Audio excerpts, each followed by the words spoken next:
I got into my Love and Marriage Huntsville commentary, I definitely wanted to address this message that was left underneath my community wall. It was underneath a post I reposted.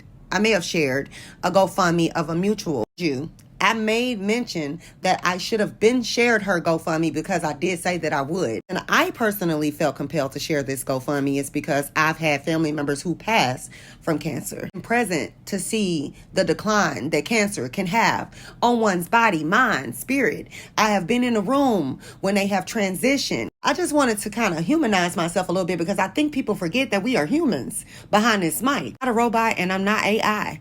And I can talk about things outside of Love and Marriage Huntsville. I can support women outside of this show. I can support mutuals, especially when their mom is literally fighting for her life. Asked me to do it. I felt compelled. I felt drawn. I wanted to. It was on my mind. It was on my heart. It wasn't to twist anybody's arm to do anything they did not want to do. But either way, as soon as this post went up, this is the message I got. Just read it. Read it. Let me explain something to y'all. I don't do the catty stupid shit. Exactly what kind of spirit this is. I identified it as soon as I saw the message come up.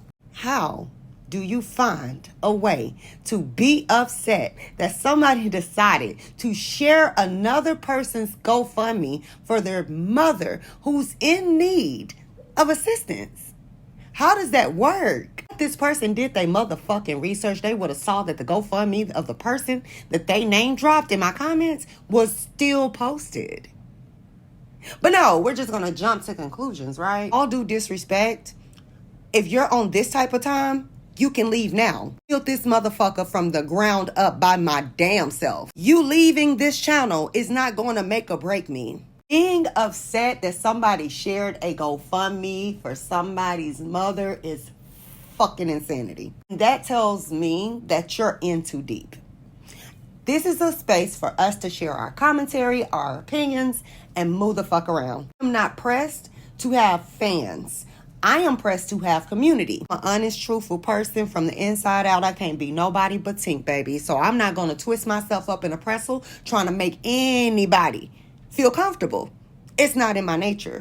I wanted to address that because I see a lot of stuff that's been going around on YouTube. I pay attention, but I don't, because some of it is just stupid. Personally, outside of this motherfucker, for real, I only got 2-3 good motherfucking girlfriends for a reason. I don't fool with women like that. Over here, we're not going to always agree on everything. But dignity, human decency, respect, that's gotta be a given over here, baby. So by all means, take your ass on. I thought when you created a YouTube channel, it asked you for your age before you create your account, right? So I'm assuming when I get on here, I'm talking to grown folks, not children. By all means, if you do not like the style of my commentary, the sound of my voice, you don't like the way I carry myself, you don't like that I'm reposting somebody's GoFundMe, check out. Bounce. Goodbye. All my day ones and the people that support me on and off this app, I appreciate y'all. My reputation and my character speaks for itself. I feel like at this point, I don't have to explain myself to no fucking body. I don't even take myself as serious as I could because I don't even post as often as I should. To let you know, I'm not fucked up about no subscriber count. Hello? I don't use my subscriber count to gauge my success on YouTube or across socials. I use my watch hours, my subscriber count, my content against other accounts. I don't compare myself to other people at all. If anything, I'm trying to be the best Tink that I could be. So I'm always competing with my damn self. Having an audience and being able to grow that audience is really a wonderful, magnificent feeling, especially when you put the work in. I'm not here to kiss ass. I can't bend over to kiss my own ass. So I'm damn sure not going to kiss somebody else's ass, in which I don't know what the fuck you mad about. I don't care. End of the day, we all got the same goals, and that's to make money, make you guys laugh, think, cry, be excited about the show, get engagement, get watch hours, subscribe. We're all here for the same thing. Really good at reading spirits, auras, energies, right? I thought everybody had guides. I thought everybody had intuition. I thought everybody had visions, dreams, and everything like that when I was a child. But as I got older, I realized, no, not everybody has that. All I'm trying to say to y'all that's listening who stayed this long is I appreciate the support from the bottom of my heart, from the crown of my head to the bottom of my feet. I appreciate it. Very comfortable with who I am, and I'm going to stand my ground every fucking time. You ain't going to punk shit over here. So therefore, if you want to leave this channel because you're mad about something that I'm sharing on my wall, by all means, you have free will. Bye.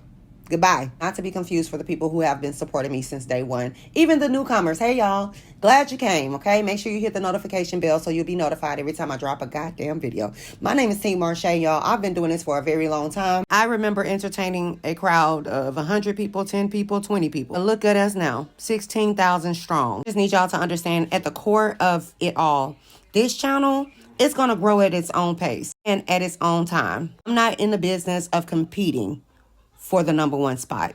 It's not that serious to me, you guys. So like, share, comment below, because that's how these channels grow. And now I want to get into my commentary. A while back, Ariana Curry had revealed that Martel, Marsua, Latisha, and Kimmy, they like to make TV. That, like, most times they will be arguing on set, and then afterwards they will be cool as a cucumber because they knew that they were just making TV. So I was trying to figure out what was Marcel's motive with Martel and a conversation that was had about Tish. I could tell Martel was feeling the same way because the way he was looking at Marcel, like, dude, are you really bringing this up? I think he was trying to figure out if Marcel was being serious or if he was just trying to help him get more camera time, because we know Martel cannot film with male opinion. That's why we keep seeing Martel in scenes with Destiny. That's why we keep seeing him in scenes with Marsua. Only this time he probably blew it with Latisha, okay? Because on many occasions, Latisha was really reluctant to even allow Martel back into their circle. Here we are. Marsua is putting Martel on the spot about Tish. I have to say, Martel, your poker face and your abilities to lie straight through your teeth with a straight ass face, it is top tier. You should be a damn actor. I don't think any of us was buying the Tish story at all. I don't know if he's lying because he don't want Ariana to know. At this point, she ain't gonna care. We don't care. I wish we would stop talking about this because I really don't care about do y'all? I really don't care about Tish and Martel's storyline. I don't care about Tish's storyline either. It's too messy. And it's so interesting that Marsua and Latisha can always be in the midst of everybody else's marriages and their problems with their significant others. The moment you mention their marriage and the things that Marsua has said in the past, up until even recent, they get upset. So can bring up the many women that Martel has slept with, and he can give statements to the news about Martel and Mel's situation. Same people that said that they wanted us to put respect on their marriages and stop talking about the rumors about Marsua cheating. They are constantly in other people's business. More, or got to know more. Trisha. You like Trisha more? Trisha was cool. Like, Kimmy is who Kiki was supposed to be. Kimmy is gauging everybody from the door to figure out if they can fit into the Scott circle. So that's why I was able to identify that in the last commentary about Love and Marriage Huntsville, and saying that Kimmy and the rest of the Scotts are going to fall in line with Tish. And the reason why Tish and Ken fits in so well with their circle, at least their excuse will be, she's so honest and da-da-da-da, when the whole time it's just, she's a liar. In my opinion, I feel like they also feel like they have an attack dog for Mel. Tish, I wouldn't get so comfortable with that. Kimmy, I wouldn't say that she stood up for herself, especially if she lied through her fucking teeth. And it's the Scotts we're talking about. They think anybody is honorable who have no moral compass. Whole storyline is cringe as fuck. It makes no damn sense to me. If it was a man doing this, we would be up damn set.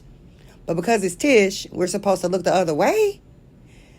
And then the ridiculousness of it all, of her trying to compare herself to Sonny. This woman have no moral high ground to talk about anybody. Case in point, Ken getting on national TV, now all of a sudden wanting to meet the husband after moving in with the children. It's the right thing to do. No, I think you were supposed to meet him prior to moving in with his children. You know, like, that's just kind of ass backwards to me. If we're going to use the kids as an excuse, I would think the reasonable and responsible thing to do is to meet the father first before moving your ass in the house. That's just me. I'm going to call him Muscle. I know a man ain't Muscle, but I'm going to call him Muscle. But Muscle, get the hell out of my face with this. For real. We know you didn't meet Marquez because you wanted to. You seem so uncomfortable sitting around that man, having a conversation with him about his children. And honestly, I think for the most part, the conversation was decent. As decent as it was going to get, because we know that they were just doing this for TV. As y'all, I am not sold on Marquez. I think Marquez does cry at the drop of a dime. I do think that he's a man-child to some degree. That's what I'm picking up on. I haven't seen much of Marquez, but I think that Tisha knew exactly what she was getting when she married him also. He's going to do you much worse. Way worse. The way you're just jumping in head first, all of these red flags just thrown up in your face. It's a stop sign, it's a red flag, it's a red light, and you blowing through all of them to get to this woman. Good fucking luck. Comments.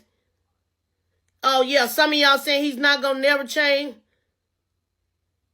Martell marry that hag and leave Mel alone. Are you and Martell going to be cool? Martell can kiss my ass right now. Whatever friendship he have with my husband, that's between them.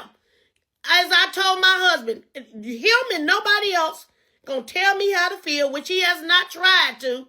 Step to it if you want to. This is my energy. This is my time. This is my life. And I don't like it because it didn't happen to my husband. It happened to me. L. Fletcher. I do believe your husband, Chris Fletcher, gave you a pep talk before you came on to Love and Marriage Huntsville, and you did not believe him, or you didn't take him serious, or you told him you could handle it. I don't think you can. I don't also feel like you're comfortable on screen yet. To be on screen as long as you've been, I don't think you're comfortable. So y'all, I'll be sure to tag the episodes that I'm watching and reviewing at this current moment. Everybody should be shocked at the place that Lornell and Melody Shari Rogers is in right now on Love and Marriage Huntsville. Mel have shown us several times that she would bend out of shape to be accepted into this group. Let's recap. She went from getting into it with Kimmy because Kimmy felt as though she inserted herself in a conversation between Kimmy, Latisha, and Mel. No, that was just jealousy on Latisha and Kimmy's part, but she used Lornell as a scapegoat. Instead of running around that damn house, mad about a name tag, I feel like I can't even read the room enough to realize that you're really tolerated. They don't want you around. And Mel was your closest link to keeping you around. Now you're swimming out there in the ocean by yourself with Chris. Good luck. This is going to be fine because the guys don't care whether or not he stay or go. But the girls, the women, they're going to get rid of you because Kimmy wants you gone. You allow Kimmy to punk you, to little girl you. Even though you said you're the elder, the counselor, the mentor of the group, you got mentored. You got served. Smoke. So, here. And these are my own thoughts and opinions contingent on what I'm watching on Love and Marriage Huntsville and what I'm following up with on social media. Nell Fletcher never gave for me. The moment she sat down with Latisha and Marsua at that table, and Latisha was trying to flaunt her business acumen over Lornell, even though Lornell was warned about the Scotts. Other time when she brought up Martel to Mel during her name changing ceremony. It seems like her timing is just off, and honestly, the scene just gave me this. Leaving the kids and all that stuff, and there was a lot more said, but I could just put it on the table, but if we're not really gonna put it on the table, then, it is what it is. It's off like she wants the spotlight, but she don't know how to maintain it. Don't want to share it, but she don't know how to maintain it. So you straddle the fence too much. And that's what Mel is trying to get you to understand. And certain stuff that y'all talk about that's near and dear to y'all's friendship should not be filmed. Especially with folks going around saying that Mel can't hold down friendship. That she don't want you to be your authentic self, nor does she not see you as somebody that can't tell the truth. Of course, I don't want to see any grown woman kissing another grown woman's ass. Mel, you had time to talk to Mel before the cameras went up. Why hadn't you? 2, didn't you say that Martell and Mel is to blame? And 3, didn't you say that you don't like to see black men in jail? So why would I want to talk to somebody made their stance known about how they feel about how I'm running things over here? I personally wouldn't have 2 words to say to you either, because if I am sharing all these personal and intimate details about what I'm going through behind closed doors, the only response you could come up with is, I don't like to see black men behind closed doors. You think Mel is doing a lot to protect herself and her kids? This is the thing I don't understand about the Love and Marriage Huntsville cast. At times, we see Marsua running around and giving statements to the news press about Martell's arrest. There are those other times when Martell had been acting up on social media, using the kids. Remember? He went live and had the kids in the back seat talking about their mother. Ariane Curry on these leaked phone calls that was dropping every other week of her talking about Mel and Martell's business. Bad and deliberate attempt that Martell tried to pull with hosting these interviews with Tasha K, slandering Mel and essentially doxing his kids. Y'all say nothing about that. Videos, y'all say nothing about that. Every moment y'all get to punch down on a woman for trying to protect herself and her kids because there's nobody else out there that's going to do that. The thing you say, Lornell, is I don't want to see black men in jail. A black man that's deliberately trying to get there told me everything I needed to know. Lornell, it was laughable you saying that you mentor Mel when we know that Martell is the one that called you and Chris so that y'all can y'all could surprise Mel with this meeting between friends so that y'all can discuss this potential divorce that was looming around the time. She did not set that up with you, ma'am. Being a friend to someone as they were going through their darkest moments is not you mentoring. It's supposed to have been you being a friend. My opinion, Lornell's elevator don't rise all the way to the top, and she don't live in the same reality as us. And that's just my humble opinion about Lornell. Nothing to Martell when he was dragging his ex-wife to court for full custody because he wanted some kind of control or some attachment to her money. And when he couldn't get that, he tried to take money from his own daughter and her business. But y'all said nothing about that publicly. Recent news that Martell may be on probation. Martell Holt violates the non-contact order and must not have any contact with his ex-wife, Melody Rogers. Martell is back in legal hot water as his harassing communications appeal hearing approaches. This past Friday, an Alabama judge heard a motion from Huntsville, Alabama District Attorney to revoke his bond order. Where are y'all at, Kimmy? Latisha? Nell? To this report, Martell was only supposed to contact Melody as it pertains to the custody battle that was ongoing because of him. To this article, despite the ruling, the Huntsville, Alabama DA details in the motion that Martell and Martell's associates constantly contacted Melody about matters outside of their divorce agreement. The DA even included an instance where Martell demanded to know why Melody met with the DA in their office. Excuse me? We're going to hear it. I know it's going to be thrown out. Because it's fake news. Is it, Martell? Is it fake news? Just like your president. Y'all love to point the blame at somebody else instead of taking accountability for yourself. Like your president, what's true is false and what's false is true. How can you now explain away a motion that was filed by a DA in Alabama? How can you say that that's fake news? No, it wasn't fake then, and it ain't fake now. That's the problem. I think you live in a dual reality. You gotta be a special kind of crazy, in my opinion, if you could tell yourself a lie like that and believe it. Melody did not file charges on Martell for nothing. It's like Marsua didn't get a restraining order against Martell for nothing. However, I find it interesting, all this time, the producers of Love and Marriage Huntsville has been fighting tooth and ponytail. Melody was the problem, and so was her fan base. Latisha started this narrative saying that Mel wanted to ruin her marriage. Therefore, anybody that spoke illy about her marriage was trying to do the same thing. Kimmy keeping a tight lip about Maurice's arrest, but Maurice, Kimmy, Marsua, Tisha, they all had something to say about Kiki. Wasn't she innocent until proven guilty? Digging a hole for somebody. Make sure you dig a hole for yourself because you just may fall in. Getting the saying, the child who is not embraced by the village will burn it down to feel its warmth. Martell Holt just set fire to the Scott's village. And it's going to be so interesting to see them try to put out the flames. Make sure you hit that notification bell, hit the subscribe button, like, and comment your thoughts below. I have more commentary on the way. There's so much to talk about. It's Tink Marshae.